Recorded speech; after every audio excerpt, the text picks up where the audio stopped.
బెంగళూరు విజయోత్సవ సభ విషాదంగా ముగిసింది. అభిమానం తీవ్ర విషాదంతో అంతమైంది. నిన్న దాదాపు 11 మంది మృత్యువాత పడ్డారు. బెంగళూరులోని చిన్నస్వామి స్టేడియం బయట పెద్ద తొక్కిసలాట జరిగి 11 మంది మృతి చెందారు. మరో 50 మంది గాయాలైన మృతుల్లో ఒక చిన్నారి కూడా ఉన్నట్టుగా తెలుస్తూ ఉంది, ఓ మహిళ కూడా ఉన్నట్టుగా తెలుస్తూ ఉంది. 30,000 మంది కెపాసిటీ ఉన్నటువంటి చిన్నస్వామి స్టేడియంలో కప్పు గెలిచినటువంటి ఐపీఎల్ కప్పు గెలిచినటువంటి రాయల్ ఛాలెంజర్స్ బెంగళూరు జట్టు ఆ జట్టును సన్మానించడం కోసం నిన్న చిన్నస్వామి స్టేడియంలో ఏర్పాటు చేసినటువంటి కార్యక్రమానికి 30,000 మంది అభిమానులు కెపాసిటీ ఉంటే 3 లక్షల మంది వచ్చారు.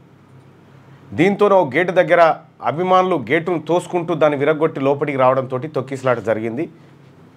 అక్కడికక్కడే 10 మంది మృతి చెందడం జరిగింది. ఆ వేడుకకు కర్ణాటక సీఎం సిద్ధరామయ్య గారు, డిప్యూటీ సీఎం శివకుమార్ గారు అలాగే ఇంకా కొంతమంది మంత్రులు హాజరయ్యారు. ఆర్సీబీని సన్మానించేటువంటి క్రమంలో 11 మంది అభిమానుల ప్రాణాలు పోవడం తీవ్ర విషాదంగా మిగిలింది. వెంటనే న్యాయ విచారణకు ఆదేశిస్తున్నట్టుగా కర్ణాటక సీఎం సిద్ధరామయ్య గారు ప్రకటించడం జరిగింది. మృతుల కుటుంబాలకు 10 లక్షల చొప్పున పరిహారం అందించాలని నిర్ణయం తీసుకున్నారు.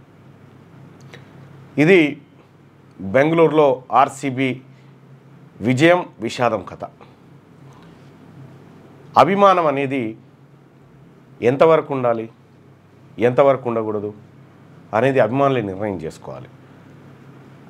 స్టేడియానికి పోయి చూస్తే తప్ప అసలు ఇంకా లేకపోతే ఈ జన్మనే వేస్ట్ అనేటువంటి రీతిన కొంతమంది వ్యవహరిస్తూ ఉన్నారు. ఇది తప్పు. ఎవరిని కూడా వ్యక్తి ఆరాధన అనేది చాలా తప్పు. ఫస్ట్ నీ శరీరాన్ని నువ్వు ఆరాధించుకో. ఇప్పుడు జరిగినటువంటి ఘటన అది ఆపవశంగా ఉంది.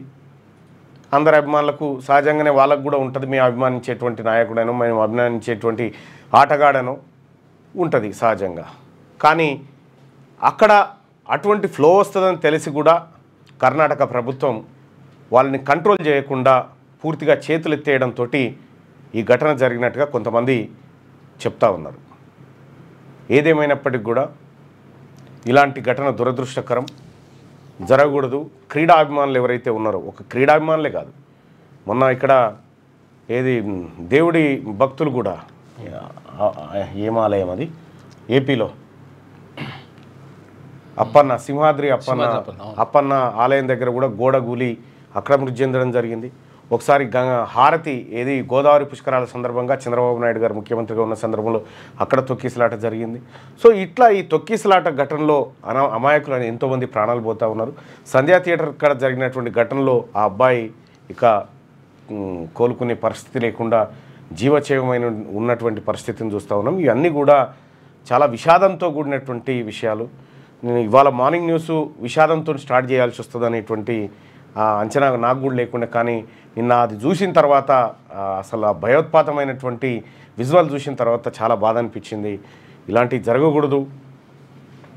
సరే, కోహ్లీకి ఏం కాదు, జట్టుకి ఏం కాదు, ఏం కాదు, మనం నమ్ముకున్న తల్లిదండ్రులకు, మన మీద ఆధారపడ్డ కుటుంబాలకు తీరని అన్యాయం జరుగుతుంది. ఆ 10 లక్షల రూపాయలు ఇప్పుడు ఏదైతే రాష్ట్ర ప్రభుత్వం పరిహారం కింద ఇస్తూ ఉందో ఆ ఉపశమనంతో మొత్తం ఇంకా నువ్వు లేని లోటు తీర్చే పరిస్థితి ఉండదు. దయచేసి అభిమానులు అందరూ కూడా ఆలోచించాలి. ఇట్లాంటి కార్యక్రమాలు చేయకూడదు. మీరు మంచిగుంటే ఇంకోసారి మీ అభిమాన నాయకుడిని కలుసుకునే ఛాన్స్ వచ్చినప్పుడు కలుసుకోవచ్చు. కానీ ఈ తొక్కిసలాటలో పడి మృతి చెందడం అంటే చాలా బాధాకరం. రేపు పొద్దున మీ తాతగారు ఎట్లా చచ్చిపోయిండు, మీ తండ్రి గారు ఎట్లా చచ్చిపోయిండు అంటే ఒక కార్గిల్ యుద్ధమో ఇది కాకుండా తొక్కిసలాటలో చనిపోయిండు, ఎగబడి ఆ స్టేడియం కాడ ఎగబడికి చచ్చిపోయిండు అని చెప్పుకుంటే చాలా చిల్లరగా ఉంటుంది. కాబట్టి ప్రజలందరూ ఆలోచించుకోవాలి ఇది. సో ఈ బెంగళూరు విషాదాంతం వార్తనే ఏదైతే ఐపీఎల్ విజయోత్సవ ర్యాలీ ఉందో ఆ సభ, ఆ విషాదాంత వార్తనే అన్ని పత్రికల్లో ప్రధాన వార్తగా ఇప్పుడు నిలబడ్డది. సో ఏ పత్రిక ఏం రాసింది అనేది ఒకసారి చూసే ప్రయత్నం చేద్దాం. లేటెస్ట్ న్యూస్ తెలుగు మరియు ఇంగ్లీష్ అప్డేట్స్ కోసం ఇప్పుడే క్యూన్యూస్ అఫీషియల్ యాప్ని ప్లే స్టోర్ నుండి డౌన్లోడ్ చేసుకోండి. సరికొత్త సమాచారాల కోసం క్యూన్యూస్ వెబ్సైట్ని ఫాలో అవ్వండి. ఛానల్లో ప్రాంతీయ, జాతీయ, అంతర్జాతీయ వార్తలు వీక్షించండి. లైక్ చేయండి,